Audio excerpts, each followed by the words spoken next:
Hi friends, welcome back to my YouTube channel. ಹೇಗಿದ್ದೀರಾ ಎಲ್ಲರೂ? ನಾನು ಚೆನ್ನಾಗಿದ್ದೀನಿ. ಈ ವ್ಲಾಗ್ ಶೇರ್ ಮಾಡ್ತಾ ಇರೋ ರೀಸನ್ ಏನಪ್ಪ ಅಂದರೆ, ನನ್ನ ಮಗನಿಗೆ ತುಂಬ ಫುಲ್ ಹೆಲ್ತ್ ಇಶ್ಯೂ ಆಗಿತ್ತು. ಸೊ ಏನಕ್ಕಾಯಿತು, ಯಾವ ಥರ ಅವನಿಗೆ ಇನ್ಫೆಕ್ಷನ್ ಸ್ಟಾರ್ಟ್ ಆಯಿತು, ತುಂಬ ಸಫರ್ ಪಟ್ಟ 1 ಮಂತಿಂದ ನಮಗೆ ಗೊತ್ತೇ ಆಗ್ತಿರ್ಲಿಲ್ಲ. ಫೀವರ್ ಬರ್ತಿತ್ತು. 1 ಮಂತಲ್ಲಿ ಒಂದು 4 ಟೈಮ್ಸ್ ಫೀವರ್ ಬಂತು ಇವನಿಗೆ. ಆದರೂ ನಾವು ಕ್ಲಿನಿಕಿಗೆ ತೋರಿಸಿ ಹಂಗೆ ಸುಮ್ಮನೆ ಆಗ್ತಾಯಿದ್ವಿ. ಒಂದು ದಿವಸ ನೈಟ್ ಫುಲ್ಲು ಬಾಡಿಲೆಲ್ಲ ಅಲರ್ಜಿ ಸ್ಟಾರ್ಟ್ ಆಯಿತು. ನಾನು ವರ್ಕ್ ಮಾಡ್ತಿರೋದ್ರಿಂದ ಹಾಸ್ಪಿಟ್ಲಿಗೆ ತೋರಿಸ್ಕೊತ ಹಂಗೆ ಆಫೀಸಲ್ಲೇ ಇರಿಸ್ಕೊಂಡು ಅಲ್ಲೇ ಕೇರ್ ಮಾಡ್ತಾಯಿದ್ದೆ ಇವನ್ನ. ಸೊ ಹಂಗಾಗಿ ಅವತ್ತಿನ ದಿನ ನನಗೆ ಕೆಲ್ಸಕ್ಕೆ ಹೋಗೋಕ್ಕೂ ಮನಸ್ಸು ಬರಲಿಲ್ಲ. ರಜೆ ಹಾಕ್ಬಿಟ್ಟೆ. ಕ್ಲಿನಿಕ್ಕಿಗೆ ಕರ್ಕೊಂಡೋದೆ. ವಾಮಿಟಿಂಗು, ಹೊಟ್ಟೆ ನೋವು ಸ್ಟಾರ್ಟ್ ಆಯಿತು ಅವನಿಗೆ. ಫಸ್ಟು ಸ್ಟೇಜ್ ಸ್ಟಾರ್ಟ್ ಆಗೋಯಿತು. ತುಂಬ ಹೊಟ್ಟೆ ನೋವು ಸ್ಟಾರ್ಟ್ ಆಯಿತು ಅವನಿಗೆ. ಸರಿ ಇರಲಿ, ಒಂದು ಬ್ಲಡ್ ಟೆಸ್ಟ್ ಮಾಡಿಸ್ಬಿಡೋಣ ಅಂತ ಬ್ಲಡ್ ಟೆಸ್ಟಿಗೆ ಕೊಟ್ಟೆ. ಫೀವರ್ ಕಡಿಮೆ ಆಗಿಬಿಟ್ಟಿತ್ತು. ಆಲ್ರೆಡಿ ಅವ್ನಿಗೆ ಫೀವರ್ ಏನಿರಲಿಲ್ಲ, ಬಟ್ ಆಲ್ಸೋ ನನಗೆ ಯಾಕೋ ಮನಸ್ಸಿಗೆ ಸಮಾಧಾನ ಇರಲಿಲ್ಲ. ಅದಕ್ಕೆ ಒಂದು ಬ್ಲಡ್ ಟೆಸ್ಟ್ ಕೊಟ್ಟ ಮೇಲೆ ರಿಪೋರ್ಟ್ ಎಲ್ಲ ಬಂತು. ಡೆಂಗ್ಯೂನು ಅಂತ ಹೇಳಿದ್ರು. ಸ್ವಲ್ಪ ಲೈಕ್ ಟೈಫಾಯ್ಡ್ ಥರನೂ ಇದೆ ಅಂತಲೂ ಹೇಳಿದ್ರು. ಆಮೇಲೆ ಅಡ್ಮಿಟ್ ಮಾಡಿದೆ. ಇಂಜೆಕ್ಷನ್ ಹಾಕ್ಸ್ಕೋಬೇಕಿತ್ತು, ಡ್ರಿಪ್ಸ್ ಹಾಕೋಕ್ಕೆ. ಅದಕ್ಕಂತೂ ನನ್ನ ಮಗ ಇಂಜೆಕ್ಷನ್ ತೊಗೊಳಕ್ಕೆ ಫುಲ್ ರೋದನೆ ಕೊಟ್ಬಿಟ್ಟ. ನಮ್ಮ ಹಸ್ಬೆಂಡ್ ಬೇರೆ ಇರಲಿಲ್ಲ. ಅವನು ನನ್ನ ಮಾತು ಕೇಳಲ್ಲ. ಸ್ವಲ್ಪ ಅವ್ರ ಅಪ್ಪ ಇದ್ದರೆ ಒಂದು ಸ್ವಲ್ಪ ಪರವಾಗಿಲ್ಲ. ಸರಿ ಅಂತ ಎಲ್ಲರೂ ಒಂದು 4 ಜನ ಹಿಡ್ಕೊಂಡು ಅವನಿಗೆ ಸೂಜಿ ಹಾಕ್ಸಿದ್ವಿ. ಈ ಥರ ಅವನಿಗೆ ಹೆಲ್ತ್ ಅಪ್ಸೆಟ್ ಆಗುತ್ತೆ ಅಂತ ನನಗೂ ಗೊತ್ತಿರಲಿಲ್ಲ. ಅವತ್ತಿನ ದಿವಸನೇ ನಮ್ಮ ಅತ್ತೆದಿರಿಬ್ಬರಿಗೂ ಬರೋಕ್ಕೆ ಹೇಳಿದ್ವಿ. ಬಟ್ ಏನು ಮಾಡೋಕ್ಕಾಗಲ್ಲ, ಸಿಚುವೇಶನ್ ಹಿಂಗಾಯಿತು.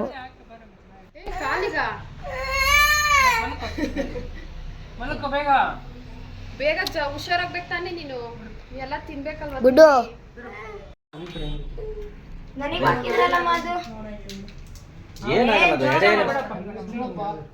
ಏನಾಗಲ್ಲ ಜಾನ, ಏನು ನಿಮಿಷ, ಒಂದು ಸೆಕೆಂಡ್ ಎಲ್ಲ ಕ್ಲಿಯರ್ ಆಗುತ್ತೆ. ಏನಾಗಲ್ಲ. ಎಲ್ಲ ಆಯ್ತಾ ಹೇಳು ನೋಡು. ಅದು ಕಳುತ್ತೆ ಸುಮ್ಮನೆ ಅಲ್ಲಿ ಇದು ಮಾಡ್ತಾರೆ ಅಷ್ಟೇನೆ. ಸುಮ್ಮನೆ ಏನು ಮಾಡಲ್ಲ. ಈ ಕಡೆ ಏನಾಗಲ್ಲ ಅಷ್ಟೇ. ಅವನಿಗೆ ಡೆಂಗ್ಯೂ ಅಂತ ಹೇಳ್ತಿದ್ದಂಗೆ ನನಗೊಂಥರ ಮೈಂಡೇ ಅಪ್ಸೆಟ್ ಆಗಿ ಒಂಥರ ಬೇಜಾರಾಗಿ ಕಣ್ಣಲ್ಲಿ ನೀರು ಬರೋ ಥರನೇ ಆಗೋಯ್ತು. ಹಸ್ಬೆಂಡ್ಗೂ ಇನ್ಫಾರ್ಮ್ ಮಾಡಿದೆ. ಅಷ್ಟರಲ್ಲಿ ನಮ್ಮ ಅತ್ತೆನೂ ಬಂದರು ಮಧ್ಯಾಹ್ನ. ನಾನು ಅಲ್ಲೇ ಹಾಸ್ಪಿಟ್ಲಲ್ಲಿ, ನಾನು ನನ್ನ ದೊಡ್ಡ ಮಗ ಇಬ್ಬರು ಅಲ್ಲೇ ಇದ್ವಿ. ಅತ್ತೆನೂ ಅಲ್ಲಿಗೆ ಕರ್ಕೊಂಡೋದೆ. ಪಾಪ ನನ್ನ ಮಗ ಫುಲ್ಲು ಡಲ್ ಆಗಿಬಿಟ್ಟಿದ್ದ. ಅವನಿಗೆ ಗ್ಲೂಕೋಸ್ ಎಲ್ಲ ಹಾಕಿದ್ರು. ನೋಡೋಣ ಸಂಜೆ ಅಷ್ಟರಲ್ಲಿ ಸೆಕೆಂಡ್ ಬ್ಲಡ್ ಟೆಸ್ಟ್ ಮಾಡೋಣ. ವೈಟ್ ಪ್ಲೇಟ್ಸ್ ಎಲ್ಲ ಏನೂ ಡೌನ್ ಆಗಿಲ್ಲ, ಜಾಸ್ತಿನೇ ಇದ್ದರೆ ಹಾಸ್ಪಿಟ್ಲಿಂದ ಡಿಸ್ಚಾರ್ಜ್ ಮಾಡ್ತೀವಿ ಅಂತ ಹೇಳಿದರು. ಬಟ್ ಬ್ಯಾಡ್ ಲಕ್, ಅವನಿಗೆ ಸ್ಟಮಕ್ ಪೇಯ್ನ್ ಜಾಸ್ತಿ ಆಗಿದ್ದರಿಂದ ಹಾಸ್ಪಿಟ್ಲಿಂದ ಡಿಸ್ಚಾರ್ಜ್ ಮಾಡೋಕ್ಕಾಗಲಿಲ್ಲ. ಬ್ಲಡ್ ಪ್ಲೇಟ್ಸು ಸ್ವಲ್ಪ ಡೌನ್ ಆಗಿತ್ತು. ಸೊ ಇನ್ನೂ ನನಗೆ ಭಯ ಜಾಸ್ತಿ ಆಗೋಯಿತು. ಅವನಿಗೆ ಇಂಜೆಕ್ಷನ್ ಕೊಡ್ತಾಯಿದ್ರೆ ನಾನು ಅಳ್ತಾ ಇದ್ದೆ ನಾನೇನೆ. ಆ್ಯಂಡ್ ಅವತ್ತು ಈವ್ನಿಂಗ್ ನಮಗೆ ಹಾಸ್ಪಿಟ್ಲಲ್ಲಿ ಡಿಸ್ಚಾರ್ಜ್ ಮಾಡಲಿಲ್ಲ. ಬ್ಲಡ್ ಟೆಸ್ಟ್ ಎಲ್ಲ ಮಾಡಿದ್ರು, ರಿಪೋರ್ಟಿನ ನಾರ್ಮಲ್ ಆಗಿರಲಿಲ್ಲ ಅವನಿಗೆ. ಸೊ ಹಾಗಾಗಿ ಮಾರ್ನಿಂಗು ಕೂಡ ಹಾಸ್ಪಿಟ್ಲಿಗೆ ಡಿಸ್ಚಾರ್ಜ್ ಆಗಿಲ್ಲ. ಹಸ್ಬೆಂಡೇ ಇದ್ದರು ಮಗನ ಜೊತೆ. ನಾನು ಮಾರ್ನಿಂಗು ಹೋದೆ. ಅತ್ತೆದಿರು ಪಾಪ ಇನ್ನೂ ಮನೆಯಲ್ಲೇ ಇದ್ದರು. ಸ್ಪೆಷಲ್ ಎಲ್ಲ ಮಾಡಿದ್ವಿ. ಬಟ್ ಯಾರಿಗೂ ತಿನ್ನೋಕ್ಕೆ ಹ್ಯಾಪಿನೇ ಇರಲಿಲ್ಲ ಅವತ್ತು ಫುಲ್ಲು ಡೇ. ನನ್ನ ಮಗ ನೋಡಿದ್ರೆ ಹಾಸ್ಪಿಟಲಲ್ಲಿದ್ದ. ಅವನಿಗೆ ಸಿಕ್ಕಾಪಟ್ಟೆ ಹೊಟ್ಟೆ ನೋವು ಜಾಸ್ತಿ ಆಗಿತ್ತು. ಏನು ಮಾಡಿದ್ರು ಕಡಿಮೆನೇ ಆಗ್ತಾಯಿರಲಿಲ್ಲ. ತುಂಬ ಅಳ್ತಾ ಇದ್ದ. ಆಮೇಲೆ ಮತ್ತೆ ಡಾಕ್ಟ್ರಿಗೆ ತೋರಿಸಿ ಹೇಳಿದೆ, ತುಂಬ ತಡ್ಕೊಳಕ್ಕಾಗ್ತಾ ಇಲ್ವಂತೆ ಅಂತ. ಅವರು ಓಕೆ ಅಂತ ಪೌಡರ್ ಅದೆಲ್ಲ ಮೆಡಿಸನ್ಸ್ ಎಲ್ಲ ಕೊಟ್ಟರು. ಅವನಿಗೆ ಹೊಟ್ಟೆ ನೋವೇ ಕಮ್ಮಿ ಆಗಲಿಲ್ಲ. ತುಂಬ ಅಳ್ತಾ ಇದ್ದ. ಸರಿ ಅಂದ್ಬಿಟ್ಟು ಸ್ಕ್ಯಾನಿಂಗ್ ಬರ್ಕೊಟ್ರು. ಸ್ಕ್ಯಾನಿಂಗ್ ಇದ್ದಿದ್ದು ಮಧ್ಯಾಹ್ನ 1 o'clockಗೆ. ಅಲ್ಲಿವರೆಗೂ ಅವನ್ನ ಸುಧಾರಿಸ್ಕೊಂಡು ವೆಯ್ಟ್ ಮಾಡ್ತಾಯಿದ್ದೆ ಟೈಮಿಂಗ್ಸ್ ಆಗಲಿ ಅಂದ್ಬಿಟ್ಟು. ಅಷ್ಟರಲ್ಲಿ ಮಧ್ಯಾಹ್ನ ನಮ್ಮಮ್ಮ ಕಾಲ್ ಮಾಡಿ, ಮಧ್ಯಾಹ್ನ ನಮ್ಮಮ್ಮನೂ ಬಂದರು. ಇವರಿಬ್ಬರು ನಮ್ಮ ಅತ್ತೆಯವರು ಮನೆ ಕಡೆ ಹೊರಟ್ರು.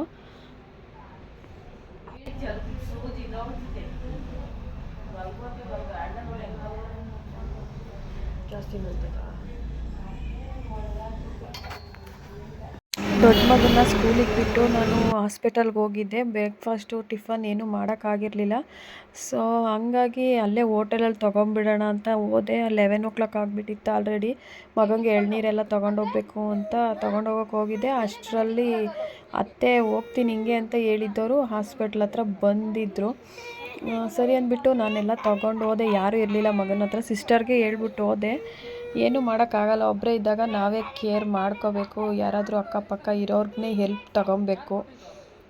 ನಮ್ಮವರೇ ಬರಬೇಕು ಅಂದರೆ ಅದಾಗಲ್ಲ. ಸಿಚುವೇಶನ್ಸ್ ಹೆಂಗೆ ಬರುತ್ತೋ ನಾವು ಅದನ್ನು ಕ್ಯಾರಿ ಮಾಡ್ತಾ ಹೋಗಬೇಕು. ಮತ್ತು 2 ಸಲ ಬ್ಲಡ್ ಟೆಸ್ಟ್ ಆಗೋಗಿತ್ತು. 3ನೇ ಸಲನೂ ಬೆಳಗ್ಗೆ ಬ್ಲಡ್ ಟೆಸ್ಟ್ ತೊಗೋಬೇಕು ಅಂತ ಹೇಳಿದ್ರು. ಅದಕ್ಕೆ ನನ್ನ ಮಗ ತುಂಬ ಹಠ ಮಾಡ್ತಿದ್ದ. ಯಾಕಂದರೆ ಅವನಿಗೆ ಗೊತ್ತಾಗ್ಬಿಟ್ಟಿತ್ತಲ್ಲ ಚುಚ್ತಾರೆ ಅಂತ. ಅವರು ಸಿಸ್ಟರು ಸ್ವಲ್ಪ ಅವನಿಗೆ ನೀಟಾಗಿ ಚುಚ್ಚುತ್ತಾ ಇರಲಿಲ್ಲ. ಕೈಯೆಲ್ಲ ಶೇಕ್ ಮಾಡಿಬಿಡ್ತಿದ್ದ. ತುಂಬ ನೋವು ಮಾಡಿಬಿಟ್ಟಿದ್ರು. ತುಂಬ ಅಳ್ತಾ ಇದ್ದ. ಅವನ್ನ ನೋಡಿ ನನಗೂ ಥರ ಸಂಕಟ ಆಗ್ತಿತ್ತು. ಅಳುನೇ ಬಂದ್ಬಿಡ್ತಿತ್ತು. ಡೆಂಗ್ಯೂ ಫೀವರ್ ಇದ್ದಾಗ ಪ್ರತಿ ಸಲ ಮಾರ್ನಿಂಗ್ ಈವ್ನಿಂಗ್ ಬ್ಲಡ್ ಟೆಸ್ಟಿಗೆ ತೊಗೊತಾರೆ.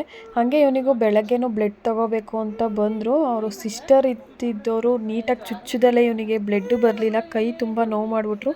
ಅವ್ನಿಗೆ ಅದೇ ಭಯ ಆಗಿ ಚುಚ್ಚಿಸ್ಕೊಂಡ್ಲೇ ಇಲ್ಲ. ಅವನು ಹೊಟ್ಟೆ ನೋವು ಜಾಸ್ತಿ ಅಂತ ಹೇಳ್ತಿದ್ರಿಂದ ಅವನಿಗೆ ಸ್ಕ್ಯಾನಿಂಗ್ಗೆ ಎಲ್ಲ ಮಾಡಿಸ್ಕೊಂಬಂದ್ವಿ.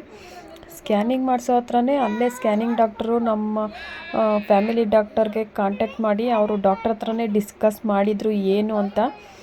ಸೊ ನಾವು ಹಾಸ್ಪಿಟಲಿಗೆ ಬರೋ ಅಷ್ಟರಲ್ಲಿ ಮೇಡಮ್ ಅವರು ಲೇಡಿ ಡಾಕ್ಟ್ರೇ ನೋಡೋದು ಇವರಿಗೆ. ಅಂಜಲಿ ಡಾಕ್ಟರ್ ಅಂತ ಡಾಕ್ಟರ್ ನೇಮ್ ಅವ್ರದ್ದು. ಹಾಸ್ಪಿಟಲಲ್ಲಿ ಇರೋರೆಲ್ಲ ನಮಗೆ ತುಂಬ ಒಂಥರ ಫ್ಯಾಮಿಲಿ ಥರ. ಹಾಗಾಗಿ ಅವರು ಹಾಸ್ಪಿಟಲಿರೋರು ಚೆನ್ನಾಗೇ ಕೇರ್ ಮಾಡ್ತಾಯಿದ್ರು. ಮೇಡಮ್ ಇರಲಿಲ್ಲ. ಸೊ ರಿಪೋರ್ಟ್ಸ್ ಎಲ್ಲ ನಮ್ಮ ಹಸ್ಬೆಂಡ್ಗೆ ಕಾಲ್ ಮಾಡಿ ಮಾತಾಡೋದಂತೆ ಅಂತ ಹಸ್ಬೆಂಡ್ ಹೇಳಿದ್ರು. ನಾನು ಹಾಸ್ಪಿಟಲ್ಗೆ ಹೋದೆ ರಿಪೋರ್ಟ್ಸ್ ಎಲ್ಲ ತೊಗೊಂಡು. ಮಗನ್ನ ಹಾಸ್ಪಿಟಲ್ ಚೇಂಜ್ ಮಾಡಬೇಕು ಬೇರೆ ಹಾಸ್ಪಿಟಲ್ಗೆ ಅಂತ ಹೇಳ್ಬಿಟ್ರು. ನನಗೆ ಆವಾಗಲೇ ಒಂಥರ ಭಯ ಆಗೋಯಿತು. ಯಾಕೆ ಅಂತ ಕೇಳಿದ್ದಕ್ಕೆ ಹೊಟ್ಟೆಯಲ್ಲಿ ಏನೋ ಇನ್ಫೆಕ್ಷನ್ ಆಗಿದೆ, ಕರಳು ಊದ್ಕೊಂಡಿದೆ ಅಂತ ಹೇಳಿದ್ರು. ಯಾವ ಥರ ಹೇಳಿದ್ರು ಅಂತ ನನಗೆ ಅರ್ಥನೇ ಆಗಲಿಲ್ಲ. ಕರಳು ಒಳಗಡೆ ಕರಳು ಸೇರಿಕೊಂಡಿದೆ ಮತ್ತು ಕರಳು ಊದ್ಕೊಂಡಿದೆ ಆ ಥರ ಎಲ್ಲ ಹೇಳಿದ್ರು. ಅಂದರೆ ಅವನಿಗೆ ತುಂಬ ವಾಮಿಟಿಂಗ್, ಹೊಟ್ಟೆ ನೋವು, ಊಟ ಮಾಡೋದಕ್ಕೆ ಆಗ್ತಾ ಇರಲಿಲ್ಲ ಅವನಿಗೆ. ಸರ್ಜನ್ ಡಾಕ್ಟ್ರ್ ಹತ್ರನೇ ಹೋಗಬೇಕು ಅಂತ ಸಜೆಷನ್ ಮಾಡಿದ್ರು. ಆವಾಗ ನನಗೆ ಫುಲ್ಲು ತುಂಬ ಅಂದರೆ ತುಂಬಾ ಭಯ ಆಗೋಯಿತು. ನಾವು ಅಡ್ಮಿಟ್ ಮಾಡಿದ್ದು ಮಾಮೂಲಿ ನರ್ಸಿಂಗ್ ಹೋಮಲ್ಲಿ. ಅಲ್ಲಿ ಚಿಲ್ಡ್ರನ್ ಸ್ಪೆಷಲಿಸ್ಟ್ ಎಲ್ಲ ಇರಲಿಲ್ಲ. ಅಲ್ಲಿ ಮೇಡಮ್ ಹೇಳಿದ್ದೇನು ಅಂದರೆ ಚಿಲ್ಡ್ರನ್ ಸ್ಪೆಷಲಿಸ್ಟು ನೋಡಬೇಕು, ಸರ್ಜನ್ ಕೂಡ ನೋಡಬೇಕು ಅಂತ ಹೇಳಿ ಬರ್ಕೊಟ್ರು. ಅಲ್ಲಿಂದ ನಾವು VP ಮ್ಯಾಗ್ನೆಸ್ಗೆ ಬರ್ಸ್ಕೊಂಡು ಆ ಹಾಸ್ಪಿಟ್ಲಲ್ಗೆ ಹೋಗಿ ಅಡ್ಮಿಟ್ ಮಾಡಿದ್ವಿ. ಅಲ್ಲಿ ರೆಗ್ಯುಲರ್ ಡಾಕ್ಟರ್ಸ್ ಎಲ್ಲ ಚೆಕಪ್ ಮಾಡಿದ್ರು. ಅಲ್ಲಿಂದ ನೆಕ್ಸ್ಟು ಸರ್ಜನ್ಗೆ ಸಜೆಷನ್ ಮಾಡಿದ್ರು. ಸರ್ಜನ್ ಇದ್ದವರು ಬಂದು CT ಸ್ಕ್ಯಾನ್ ಬರೆದ್ರು. CT ಸ್ಕ್ಯಾನ್ ಬರಿತಾ ಇದ್ದಾಗೆ ನನಗೆ ಇನ್ನೂ ಭಯ ಸ್ಟಾರ್ಟ್ ಆಯಿತು. ಏನಿರ್ಬೋದಪ್ಪ ಅಂತ ತುಂಬ ಭಯನೇ ಸ್ಟಾರ್ಟ್ ಆಯಿತು ನನಗೆ. ಆಪ್ರೇಷನ್ ಮಾಡಬೇಕಾ ಆ ಥರ ಎಲ್ಲ ಮಾತಾಡಿಬಿಟ್ರು. ಏನಾದರೂ ನಾರ್ಮಲಾಗಿ ಕ್ಲಿಯರ್ ಆಗಿಲ್ಲ ಅಂದರೆ ಆಪ್ರೇಷನ್ ಮಾಡಬೇಕಾಗ್ಬೋದು ಅಂತ ಎಲ್ಲ ಹೇಳಿದ್ರು. ಸಿಕ್ಕಾಪಟ್ಟೆ ಭಯ ಆಯಿತು. ಜಸ್ಟ್ ಒಂದು CT ಸ್ಕ್ಯಾನ್ಗೆ 8000 ರೂಪೀಸ್ ಚಾರ್ಜ್ ಮಾಡಿದ್ರು. ಏನೂ ಮಾಡೋಕ್ಕಾಗಲ್ಲ. ಅಮೌಂಟ್ ಇದ್ದರೆ ಓಕೆ, ನಾವು ಚೆನ್ನಾಗಿ ಸರ್ವೈವ್ ಆಗಿ ಬರ್ಬೋದು. ಇಂಥ ದೊಡ್ಡ ಹಾಸ್ಪಿಟಲ್ಸ್ಗೆಲ್ಲ ಹೋದರೆ ನಮ್ಮ ಹತ್ರ ಮನಿ ಇಲ್ಲ ಅಂದರೆ ಫುಲ್ಲು ಡೆಡ್ ಆಗಿಬಿಡ್ತೀವಿ. ಮನಿ ಇಲ್ಲದೇ ಡೆಡ್ ಆಗಿಬಿಡ್ತೀವಿ. ಏನೋ ಗೊತ್ತಿಲ್ಲ, ದೇವ್ರ ಪುಣ್ಯ ನಮಗೆ ಎಲ್ಲಿಂದನೋ ಅಮೌಂಟ್ ಅಡ್ಜಸ್ಟ್ ಆಗಿ ಹಾಸ್ಪಿಟಲ್ಗೆಲ್ಲ ಅಡ್ಮಿಟ್ ಮಾಡಿದ್ವಿ. ಟ್ರೀಟ್ಮೆಂಟ್ ಎಲ್ಲ ಕೊಡ್ಸೋಕ್ಕೆ ಸ್ಟಾರ್ಟ್ ಮಾಡಿದ್ವಿ. ಪಾಪ ನನ್ನ ಮಗನ ಪರಿಸ್ಥಿತಿ ಅಂತೂ ನನಗೆ ನೋಡೋಕ್ಕೆ ಆಗ್ತಿರ್ಲಿಲ್ಲ. ಆದರೂ ಇವನು ಸಿಕ್ಕಾಪಟ್ಟೆ ಹಠ ಮಾಡಿ ಬೇಕು ಅಂತ ಚಿಪ್ಸು, ಜ್ಯೂಸು ಈ ಥರದ್ದೆಲ್ಲ ಕೊಡ್ಸಿಸ್ಕೊಂಡಿರೋದ್ರಿಂದನೇ ಈ ಸಿಚುವೇಶನಿಗೆ ಬಂದಿದ್ದೀವನು. ನೆಕ್ಸ್ಟು 3ನೇ ದಿನ ನಮ್ಮ ಹಸ್ಬೆಂಡ್ ಅವರ ರಿಲೇಟಿವ್ಸ್ ಮನೇಲಿ ಫಂಕ್ಷನ್ ಇತ್ತು. ಏನಂದರೆ ಅದೇ ಅಮಾವಾಸ್ಯೆ ಹಬ್ಬದ ಟೈಮು. ಅವ್ರ ಮನೇಲಿ ಊಟಕ್ಕಂತ ಕರೆದಿದ್ರು.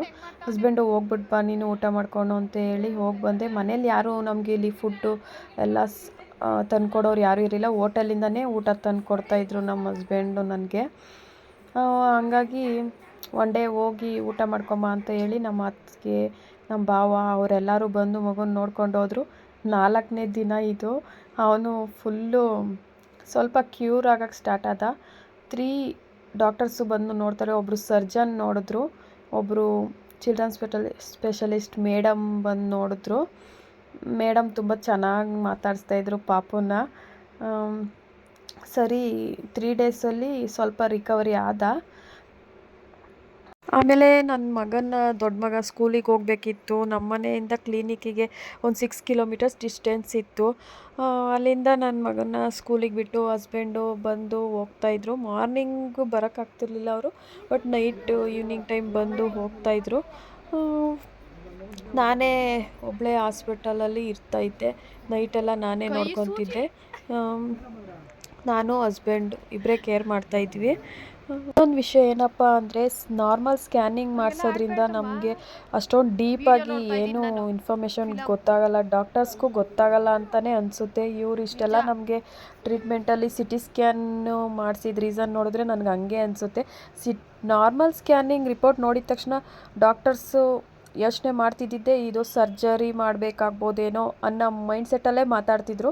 ಸೊ ಸರ್ಜನ್ ಡಾಕ್ಟರ್ ಬಂದು CT ಸ್ಕ್ಯಾನ್ ಬರೆದ್ರು. ಸೊ ಇರಲಿ ಅಂದ್ಬಿಟ್ಟು ನಾವು CT ಸ್ಕ್ಯಾನ್ ಎಲ್ಲ ಮಾಡಿಸಿದ್ವಿ. ಡಾಕ್ಟರು ಸರ್ಜರಿ ಏನು ಬೇಕಾಗಿಲ್ಲ, ಮೆಡಿಸನ್ಸಲ್ಲೇ ಕ್ಯೂರ್ ಮಾಡೋಣ, ಹೌದು ಇನ್ಫೆಕ್ಷನ್ ಇದೆ ಒಳಗಡೆ ಅಂತ ಹೇಳಿ ಟ್ರೀಟ್ಮೆಂಟ್ ಎಲ್ಲ ಸ್ಟಾರ್ಟ್ ಮಾಡಿ 3 ದಿವಸದಲ್ಲಿ ಡಾಕ್ಟರ್ ನಮಗೆ ಮಗುನ ಆರಾಮಾಗಿ ಹುಷಾರು ಮಾಡಿ ಕೊಟ್ಟರು. ಅವನಿಗೂ ಹೊಟ್ಟೆ ನೋವೆಲ್ಲ ಕಡಿಮೆ ಆಯಿತು. ಲಾಸ್ಟ್ ಡೇ ಇದು ನನ್ನ ಫ್ರೆಂಡು ಕಾಲ್ ಮಾಡಿದ್ಲು, ಬರ್ತೀನಿ ಅಂತ ಹೇಳಿ ಬಂದು ನಾನು ಟಿಫನ್ ಮಾಡಬೇಕು ಅಂತ ಟಿಫನ್ ಎಲ್ಲ ತಂದುಕೊಟ್ಟಿದ್ರು ಹಸ್ಬೆಂಡು. ಆಲ್ರೆಡಿ ಆಫ್ಟರ್ನೂನ್ ಆಗೋಗಿತ್ತು. ಅವತ್ತು ಡಿಸ್ಚಾರ್ಜ್ ಮಾಡ್ತೀವಿ ಅಂತ ಹೇಳಿದರು. ಹಾಗಾಗಿ ನಾನು ಮಕ್ಕಳು ಎಲ್ಲ ಕ್ಲಿನಿಕಲ್ಲಿ ಫುಲ್ಲು ಟೆರೆಸ್ ಮೇಲೆ ಹೋಗಿ ಊಟ ಮಾಡೋಣ ಅಂತ ಹೋಗಿದ್ವಿ.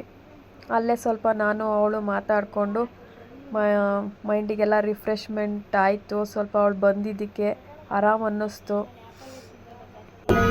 ಬಿಸ್ನೆಸ್ ಮಾಡ್ತಾಳೆ ಮಗ. ಏನು ಯಾವ ಫೋನ್ ನಿಂದು? ಒಂದು ಪೀಸ್ ತಗೊಳ್ಳೋಲ್ಲ, ಏನಾಗಲ್ಲ, ಈಗಲೇ ವೀಕ್ ಆಗಿ ಹೋಗಿದ್ಯಾ. ಏನು ಮಗ ನಿಂಗೆ ಮಾಡೋಕ್ಕಿದ್ದೀರ? OnePlus phone ಮಾಡಿಕೊಂಡವ್ರೆ. ನಾನು ಹೆಂಗಾಗಿದ್ದೀನಿ ನೋಡ್ರಿ. ಸಣ್ಣ ಮಗ ಏನು ಮಾಡೋದು ಗೊತ್ತಿಲ್ಲ.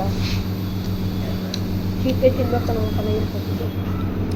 ಯಾಕೋ ಸಣ್ಣ ಆಗ್ತದೆ ಹಂಗೆ ಮಕ್ಕಳು, ಬೆಳೆ ಮಕ್ಕಳು. ನಮ್ದು ಅದು ನೋಡ್ಬೇಕು, ಹೆಂಗಾಗ್ತದೆ ಅವತ್ತು ನೋಡಿದ್ನಲ್ಲ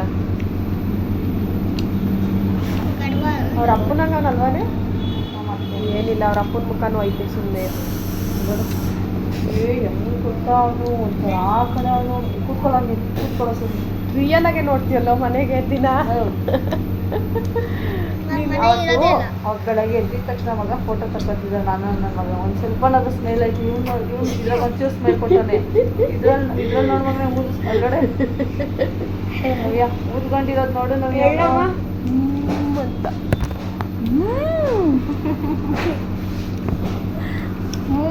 ಅಂತ ಪ್ರಿಯಾಂಕ ಜಾಸ್ತಿ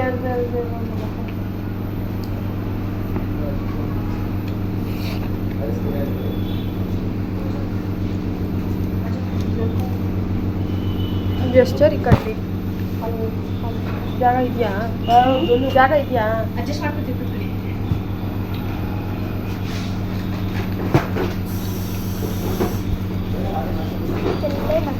ಇವತ್ತೇ ಬಂದಿರೋದು ನಾವಿಲ್ಲಿ ಊಟ. ಇವತ್ತು ಲಾಸ್ಟ್ ಡಿಸ್ಚಾರ್ಜ್. ಚೆನ್ನಾಗಿಲ್ಲ ಅಂದರೆ ಬಿಟ್ಬಿಡ್ರಿ. ವಿಶ್ವಿಶಾಂತಿ ಆಪಲು ಟೇಸ್ಟ್ ಇಲ್ಲ. ಸಪ್ಪೆನಾ? ವಿಶ್ವಿಶನಾ? ತಿನ್ನಕ್ಕಾಗಿಲ್ಲ ಅಂದರೆ ಬಿಟ್ಬಿಡು. ಕೊಡಿ ಇನ್ನೊಂದು ಪೀಸ್. ತಿನ್ನಕ್ಕಾಗಿಲ್ಲ ಅಂದರೆ ಬಿಟ್ಬಿಡು. ಕೊಡಿ ಇನ್ನೊಂದು ಪೀಸ್. ಯವ್ವಾ ದರ್ ಅಂತ ಹೇಳ್ತಾರೆ. ಸ್ವಲ್ಪ ಪೀಸ್ ಕಾಸ್ಟ್ಲಿ.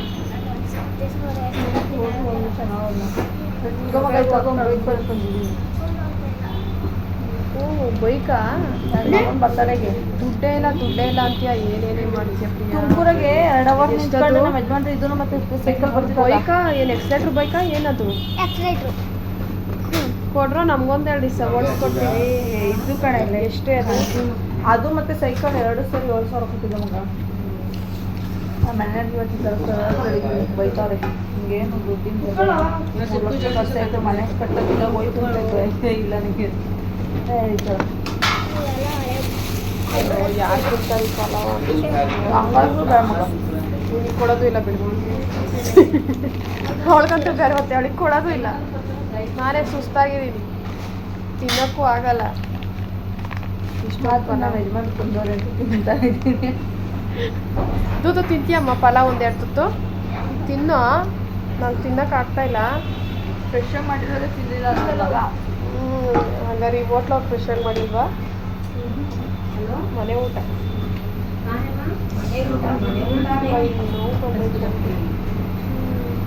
ಆಯ್ತಾಯ್ತು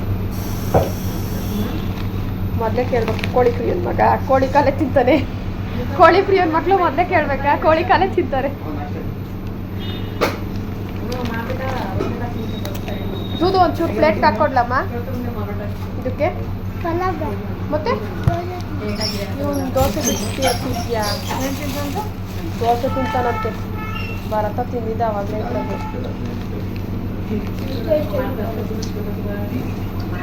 ಇಷ್ಟೇ ಇರೋದು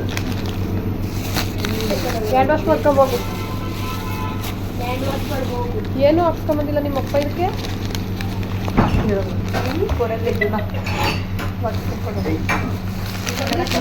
ಖರ್ಚಿಗೆ ಮೆಡಿಸನ್ಗೆ ಖರ್ಚಿಗೆ ಅಂತ ಕೊಟ್ಟಿರೋದು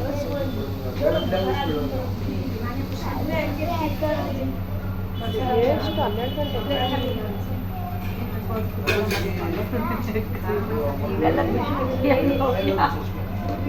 ರೆಡಿ ಆಗತ್ತೆ ಒಂಚೂರು ನೀಟಾಗಿ ಒಳ್ಳೆ ಕಟ್ಟಿರ್ತಾರೆ ಅಲ್ಲೇ ಚಿಕ್ಲಿ ಥರ ಇವ್ರು ಬಂದು ಬೈಕೆ ಕೊಡಿಸ್ತಾನ ಬಾ ಸೈಕಲ್ ಯಾಕೆ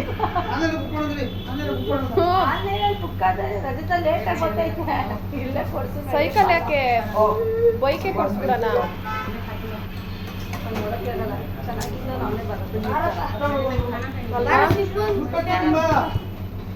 ಯಾಕೋ ಮಗ ಇವತ್ತು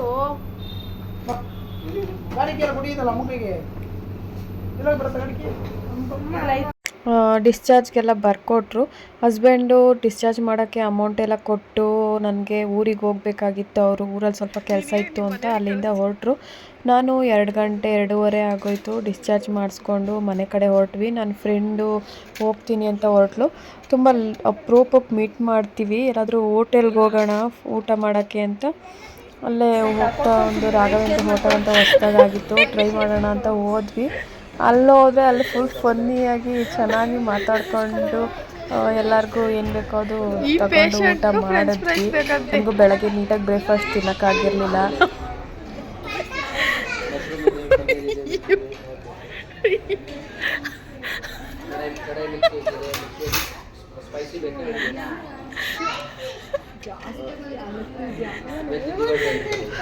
ಅಬ್ರಾಡಲ್ಲಿ ಉಟ್ಬೇಕಾಗಿತ್ತು ನೀವು 3 ಜನ ನೀನು ಬರತ್ತಾ ಅದೋದು 2 ಸ್ಪೂನಾಗ 2 ಫ್ರೆಂಚ್ ಫ್ರೈಸ್ ಎತ್ತಾಕದ್ಕೋ ಇವನು ಪ್ಲೇಟ್ ನಾವು ಈ ಪ್ಲೇಟ್ಗೆ ಹಾಕೊಂಡು ತಿನ್ನು ಇವನು ಇದೇ ಪ್ಲೇಟಾಗಿ ತಿನ್ನೋದ್ಕೋ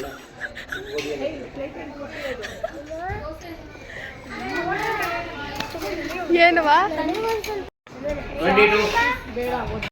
ನನ್ನ ಫ್ರೆಂಡು ಅಪರೂಪಕ್ಕೆ ಬಂದಿದ್ದಲ್ಲ ಅಂದ್ಬಿಟ್ಟು ಹೋಟೆಲ್ಗೆ ಹೋಗೋಣ ಊಟಕ್ಕೆ ಇನ್ನು ಮನೆಗೆಲ್ಲ ಹೋಗೋಕ್ಕಾಗಲ್ಲ ಟಯರ್ಡ್ ಆಗಿದ್ವಿ ಅಂತ ಹೋಟೆಲ್ಗೆ ಹೋದ್ವಿ ಆ್ಯಕ್ಚುಲಿ ನಾನ್ ವೆಜ್ಜಿಗೆ ಹೋಗಬೇಕು ಅಂತ ಪ್ಲ್ಯಾನ್ ಮಾಡಿದ್ದು ಡಾಬಾಗೆಲ್ಲಾದರೂ ಅಂತ ಚಿಕ್ಕ ಮಗ ಆ ಥರದ್ದೆಲ್ಲ ಆಯಿಲ್ ಫುಡ್ಡು ಗಟ್ಟಿ ಪದಾರ್ಥ ಏನು ತಿನ್ನಬಾರ್ದು ಅಂತ ಡಾಕ್ಟ್ರ್ ಹೇಳಿದ್ರಿಂದ ವೆಜ್ ಹೋಟೆಲ್ಗೆ ಹೋದ್ವಿ ಅವನಿಗೆ ಇಡ್ಲಿ ನನ್ನ ಫ್ರೆಂಡ್ಗೆ ಫೇವ್ರೇಟ್ ಅವಳಿಗೆ ಮಶ್ರೂಮ್ ಬಿರಿಯಾನಿ ಅವಳಿಗೆ ಅದನ್ನು ಕೊಡಿಸಿ ನನಗೆ ಹೋಟೆಲ್ಗೆಲ್ಲಾದ್ರು ಹೋದರೆ ಫುಲ್ ಮೀಲ್ಸೇ ಇಷ್ಟ ನನಗೆ ಹಾಗಾಗಿ ನಾರ್ತ್ ಮೀಲ್ಸ್ ಅಂತ ತೊಗೊಂಬಿಟ್ಟೆ ಇರಲಿ ಅಂತ ಅದನ್ನು ಟ್ರೈ ಮಾಡೋಣ ಅಂತ ದೊಡ್ಡ ಮಗ ಫ್ರೆಂಚ್ ಫ್ರೈಸ್ ತೊಗೊಂಡ ಎಲ್ಲರೂ ಊಟ ಮುಗಿಸ್ಕೊಂಡ್ವಿ ಅಲ್ಲಿಂದ ಬಸ್ ಹತ್ತಿ ನನ್ನ ಫ್ರೆಂಡ್ನ ಬಸ್ಸಿಗೆ ಕಳಿಸ್ದೆ ನಂದು ಗಾಡಿ ಇದ್ದಿದ್ದರಿಂದ ನಾನು ಮಕ್ಕಳು ಗಾಡೀಲಿ ಮನೆ ಕಡೆ ಹೊರಟ್ವಿ ಇಷ್ಟೇ ಈ ವ್ಲಾಗು ಫುಲ್ಲು ಬೇಜಾರಿಂದ ಸ್ಟಾರ್ಟ್ ಆಗಿದ್ದು ವ್ಲಾಗು ಖುಷಿಯಿಂದ ಎಂಡ್ ಆಯಿತು ಯಾರೆಲ್ಲರಿಗೂ ಈ ವ್ಲಾಗ್ ಇಷ್ಟ ಆಗಿದರೆ ಪ್ಲೀಸ್ ನನ್ನ ಚಾನಲ್ನ ಸಪೋರ್ಟ್ ಮಾಡಿ ಲೈಕ್ ಮಾಡಿ ಶೇರ್ ಮಾಡಿ ಕಮೆಂಟ್ ಮಾಡಿ